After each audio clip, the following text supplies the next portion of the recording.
I have an idea for how to help Violet.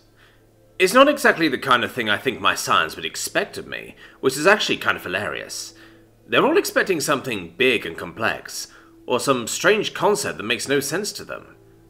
My idea is probably going to disappoint them for how simple it is, and maybe for how long it took me to come up with it. It's a door. Just build a big stone door at the entrance to her main cave. It won't even lock. I can't lock my door after all, so I'm not going to provoke the system by trying to work around. It hasn't popped anything up at me in a while, so I don't know if it's given me the silent treatment, or if I'm just behaving better now. But yeah, I want to build a door for Violet. Just a simple thing that opens outward. To a Scythemore, it should just look like a weird wall. It'll probably get a couple gashes in it, but that should be all they do. Her cave isn't really connected anywhere else, it's not a thoroughfare, just a little cave on the side. Of course, building a door for her is another matter. In theory, it's pretty simple. Big hinges, 2 stone slabs, bam, easy.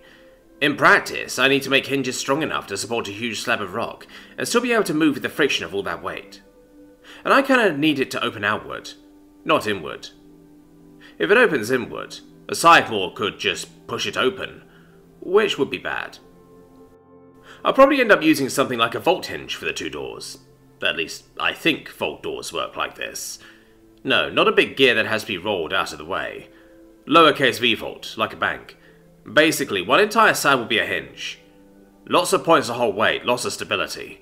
The downside is needing everything to line up perfectly to open smoothly, but I don't think I have much other option. I wonder if metal or stone would work better for the hinge. This will require some testing. Tarl. The elven dungeon inspector smiles as Fordok comes into view from atop the final hill on his way. The travel to and from the southward is long, but it was worth it. The southward needs some help with the new invaders it somehow attracted, and Thedium seems just the type to be willing to lend a hand. He smiles as he imagines the crazy things Thedium might do to aid the southward. He especially enjoys the absurdity of the idea of using bats to carry hands to drop on whatever foes need to be dealt with, literally lending the southward hundreds of thousands of hands instead of just one. The image, along with home and sight, helps put a spring into his step, and soon he's opening the door to the Dungeoneers Guild. At her desk sits Tarl, looking a bit sleep-deprived, but not too worse for wear. "Thedium keeping you up at night, Tarl?" he says with a smile, as he moves to relax in her chair. She sighs before answering. "Only tangentially. He's been busy since you left, but he's easy enough to work with for the most part. What's been keeping me up is trying to learn and follow the regulations for actually interacting with a dungeon." She glares at the pile of regulatory books stacked on one side of her desk, like everything is their fault. To be fair, it mostly is. Tarl just laughs at that. That's why inspectors have to apprentice before they can work on their own. It takes experience to understand which regulations can be bent, which ones to follow, and which ones to ignore completely. Tarl looks scandalized just by the thought of ignoring the regulation, so Tarl continues before she can work herself up into a huff. "What's he been wanting to talk to you about?" "He wants information about everything. He wants to know about the other dungeons, the surrounding area, the kingdom, beyond the kingdom." "Well, at least there's only 2 dungeons to tell him about." This time it's Tarl who has the mischievous smirk. "True, but that's only because he's the expert on the 3rd one that's shown up." Tarl freezes for a moment, then leans forward on his chair. "A new dungeon?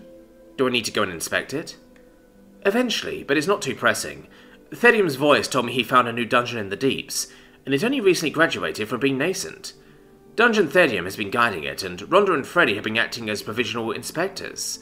I've been teaching them what I can of the basics, and everything seems to be going well with it so far." "Give me details. What spawners does it have? How big is it? Does it have any science yet? What's Thedium been teaching it?" He presses, emphasizing the last question. "It has centipede and fungal denizens so far. Yes, fungal denizens, not nodes. It does have an animal node, though." She pauses to rifle through some papers before finding the report. Cave rabbits, to be specific. They have attracted deep stoats, but Thedium has been helping the dungeon deal with them. Ah, yes. He's also made her his protege. Tarl rolls his eyes at that. "Because we need more dungeons like Thedium." Tarl smirks and nods. "I think we do, yes." After a few moments' thought, Tarl agrees. Yeah, we do. He's hard on the paperwork, but that's really it. You're telling me, says Tarl, nodding at the stack of scrolls on a different part of her desk. I've been compiling as much information as I can, but I'm uncertain what knowledge I should actually offer. Tarl gets up and looks at her desk. Do you have any reports on Thedium? I can relax and look them over now and go inspect him in the new dungeon tomorrow.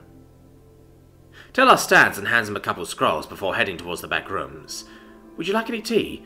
A few gatherers have given me a nice blend that goes well with the bee science honey. It's somehow both relaxing and focusing. I feel like I've been running on nothing else for the past week. Sure, I'll try some, he says, as he accepts the scrolls and gets to reading. Good.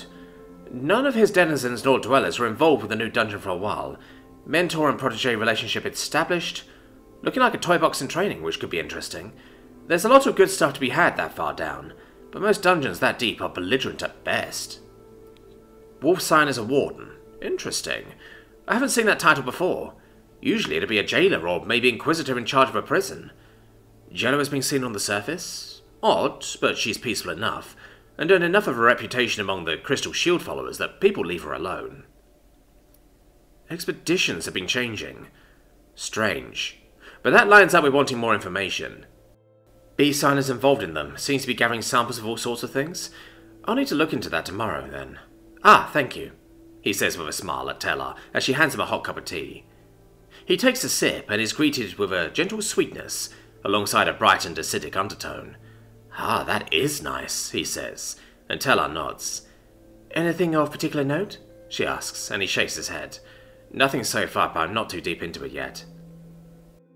She leaves into his reading as she organises her desk. He takes another sip before returning to the scrolls. Let me see, where was I? Ah, Sign activity. Uptick in lightning affinity denizens. Ant Sign has likely expanded the lab. He pulls out his notestone and speaks into it. Note, attempt to barter information to get a look at the secret lab as well as Thedium's core. Oh, and the bee science work with expeditions. With that, he sets the stone on his lap as he resumes perusing. Raven Scion's new titles recorded. Do not engage in combat.